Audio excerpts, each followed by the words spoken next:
ఆషాఢమాసం 3వ మంగళవారం సందర్భంగా హైదరాబాద్ బల్కంపేట ఎల్లమ్మ ఆలయంలో శాకాంబరి ఉత్సవాలు ఘనంగా జరుగుతున్నాయి. ఆలయాన్ని 11 టన్నుల కూరగాయలతో అలంకరించారు.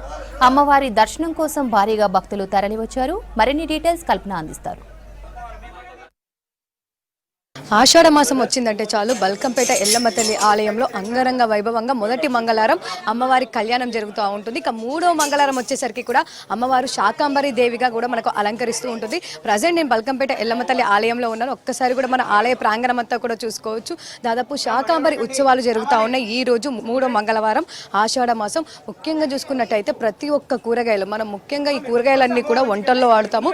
అలాంటి కూరగాయలన్నీ కూడా ఈ రోజు అమ్మవారి అలంకరణలో కూడా ఎంతో అందంగా కనిపిస్తూ ఉన్నాయి. ప్రతిసారి మనం అమ్మవారి ఆలయంలో చూసుకున్నట్టయితే పూలతోని కావచ్చు, మామిడి తోరణాలతో కావచ్చు అలంకరణ అనేది జరుగుతూ ఉంటుంది. కాకపోతే ఈసారి వచ్చేసరికి కూడా ప్రతి ఏటా శాకాంబరి ఉత్సవాల్లో భాగంగా కూడా మనకు అమ్మవారు ఈ ఒక్క రోజు మాత్రం శాకాంబరి దేవిగా శాకాంబరికి సంబంధించిన అన్ని కూరగాయలతో కూడా అలంకరణలో కనిపిస్తూ ఉంటుంది. ప్రతి ఒక్క కూరగాయ ఈ కూరగాయ లేదు అని చెప్పడానికి లేదు. ప్రతి ఒక్క కూరగాయ కూడా మనకి ఇక్కడ కనిపిస్తూ ఉంది. మరి అలంకరణ చేయడానికి ఎంత సమయం పట్టింది, ఈ రోజు ఉదయం నుంచి కావచ్చు ఎట్లాంటి పూజా కార్యక్రమాలు చేస్తూ ఉన్నారు, దాదాపు భక్తుల తాకిడి ఉదయం నుంచి ఎట్లా ఉందో తెలుసుకుందాం. మరి మనతో పాటు ఆలయానికి సంబంధించిన ప్రధాన అర్చకులు ఉన్నారు, అనిల్ గారు. ఒకసారి వారితో కూడా మాట్లాడదాం. అమ్మవారి అలంకరణ కావచ్చు దాదాపు ఎంత సమయం పట్టింది, ఎందుకంటే అత్యంత వైభవంగా కూడా అమ్మవారు మనకు శాకాంబరి ఉత్సవాల్లో కూడా కనిపిస్తూ ఉన్నారు. మరి అట్లాంటి అలంకరణ కావచ్చు ప్రతి ఏటా కూడా మనకు కనిపిస్తూ ఉంటుంది. మరి ఈ ఏటకు సంబంధించి కూడా అమ్మవారికి అలంకరణకు సంబంధించి తెలుసుకుందాం.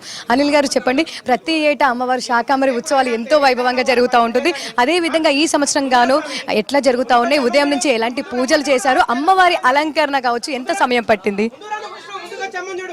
ఈ రోజు ఉదయం పొద్దున 4 గంటలకి అభిషేకం చేసాం. ఎందుకంటే అలంకారం కొద్ది టైం పడుతుందని చెప్పేసి అన్ని రకాల కూరగాయలు మొత్తం 11 టన్నుల కూరగాయలతో ఈ ఎల్లమ్మ టెంపుల్లో మొత్తం అలంకారం చేసాం. ఇక్కడ అమ్మవారికి సమర్పించింది మాత్రం 5 టన్నుల కూరగాయలు ఇక్కడ పెట్టామన్నమాట. అలంకరణ చేయడానికి ఎంత సమయం పట్టింది? అమ్మవారు చూడడానికి చాలా మంది వస్తూ ఉంటారు, సో ఎంత సమయం పట్టింది? 4 గంటలకు అభిషేకం స్టార్ట్ చేసామమ్మా. 6 గంటల అభిషేకం అయిపోయింది. అభిషేకం తర్వాత 4 నుంచి 6:30 వరకు అలంకారం అయిపోయిందమ్మా. దాదాపు ఈ కూరగాయలు అన్ని కావచ్చు ఇన్ని టన్నులు ఉపయోగించారు కదా, ఇవన్నీ తర్వాత ఏం చేస్తూ ఉంటారు? ఇవన్నీ భక్తులు ఇచ్చిన కూరగాయలన్నమ్మా. ఇవన్నీ వాళ్ళు సమర్పించారు అమ్మవారికి, మేము తెచ్చి అలంకారం చేసాము. ఇవన్నీ రేపు మరుసటి రోజు తెల్లారి ఏం చేస్తామంటే అన్ని బలి తీసేసి తర్వాత అందరికి ప్రసాదంలాగా పనిచేస్తాం. ఇవి ఉదయం నుంచి కావచ్చు భక్తుల తాకిడి ఏ విధంగా ఉంది ఆలయంకి సంబంధించి? ఎక్కడ చూసినా కూడా భక్తులు కిక్కిరిసిపోయి కనిపిస్తూ ఉన్నారు. ఈ ఆషాఢ మాసంలో అమ్మవారికి మొదటి మంగళవారం కళ్యాణం అవుతుంది. 3వ మంగళవారం శాకాంబరి, తర్వాత ఇప్పుడు వచ్చే 20 సికింద్రాబాద్ బోనాలు అయిన తర్వాత మన దగ్గర ఇక్కడ బోనాలు అవుతాయమ్మా. ఇక్కడ బోనాలు అనేది ఎప్పుడు 365 రోజులు బోనాలు జరుగుతూనే ఉంటాయి. అన్ని చోట్ల ఆషాఢ మాసంలోనే జరుగుతాయి. ఇక్కడ అమ్మవారికి నిత్యం బోనాలు ఎక్కిస్తూనే ఉంటారు. దాదాపు అమ్మవారి శాకాంబరి ఉత్సవాలకు సంబంధించి ఎన్నేళ్ల చరిత్ర ఉంది? దాదాపు ఎందుకు అంటే ఈ 3వ మంగళవారం శాకాంబరి ఉత్సవాలు అనేవి నిర్వహిస్తూ ఉంటారు? మొదటి మంగళవారం ఇక్కడ అమ్మవారి కళ్యాణం అవుతుంది. తర్వాత ఇంకో మంగళవారం అమ్మవారికి మారుబోనం చేస్తాం. తర్వాత 3వ మంగళవారం ఇది శాకాంబరి అలంకారం చేస్తాము. ఇది 700 సంవత్సరాల చరిత్ర ఉందమ్మా అమ్మవారికి. ఇక్కడ స్టార్టింగ్ నుంచి ఇక్కడ శాకాంబరి చేస్తాం. అమ్మవారి కళ్యాణోత్సవాలు జరుగుతాయి. ఇక్కడ భారీ ఎత్తున జనాలు కూడా వస్తూ ఉంటారు అమ్మవారు. మనకు బల్కంపేట ఆలయంలో పెద్ద ఎత్తున భక్తుల రద్దీ కొనసాగుతూ ఉంటుంది. ఇక మొదటి మంగళవారంకి సంబంధించి అమ్మవారి కళ్యాణం అంతే వైభవంగా జరుగుతూ ఉంటుంది. ఇక 3వ మంగళవారం వచ్చేసరికి కూడా ఈ శాకాంబరి ఉత్సవాలు ఎన్నో ఏళ్ల నుంచి కూడా జరుగుతూ ఉన్నాయి. అదేవిధంగా ఈ సంవత్సరం కూడా జరుగుతూ ఉన్నాయని చెప్పుకోవచ్చు. మరి మనతో పాటు కొంతమంది పబ్లిక్ ఉన్నారు, వారితో కూడా మాట్లాడదాం. ఎక్కడి నుంచి వచ్చారమ్మా? బోడబండ. సో ప్రతి ఏటా వస్తూ ఉంటారా? అమ్మవారిని దర్శించుకుంటూ ఉంటారా? ఎప్పటికి వస్తాం. సో ఈ రోజు రావడం, ఈ రోజు అమ్మవారి శాకాంబరి ఉత్సవాల్లో భాగంగా అమ్మవారి ఆలయం ఎలా ఉంది? అలంకరణ కావచ్చు అంతా చాలా బాగుంది. అంటే మనం ఇంట్లో వాడే టమాటాలు, మిరపకాయలు, అన్ని కూరగాయలు ఉన్నాయి, తీరొక్క కూరగాయలు. సో ప్రతిసారి పూలతో చూస్తాం అమ్మవారి అలంకరణ. సో ఈ రోజు కూరగాయలతో చూడడం కావచ్చు, రద్దీ కావచ్చు, ఎట్లా ఉంది మొత్తం? చాలా బాగుంది.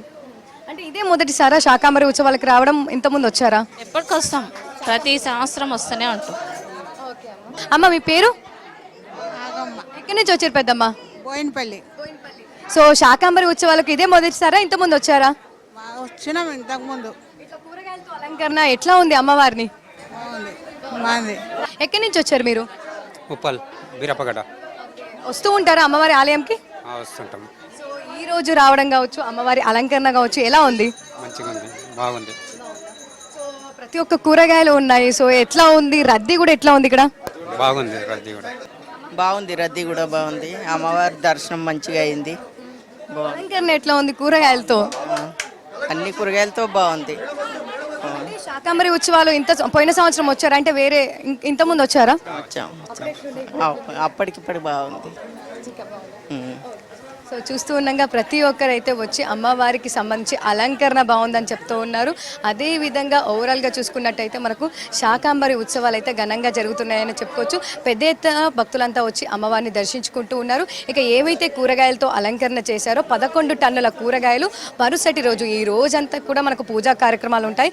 మరుసటి రోజు ఇవే కూరగాయలు వచ్చే భక్తులందరికీ కూడా పంచిపెడుతూ ఉంటారు. అదే విధంగా ప్రతి ఏటా లాగానే ఈసారి కూడా శాకాంబరి ఉత్సవాలు ఘనంగా జరుగుతున్నాయని చెప్పుకోవచ్చు. కెమెరా పర్సన్ శ్రీకాంత్తో కల్పన, V6 న్యూస్, హైదరాబాద్.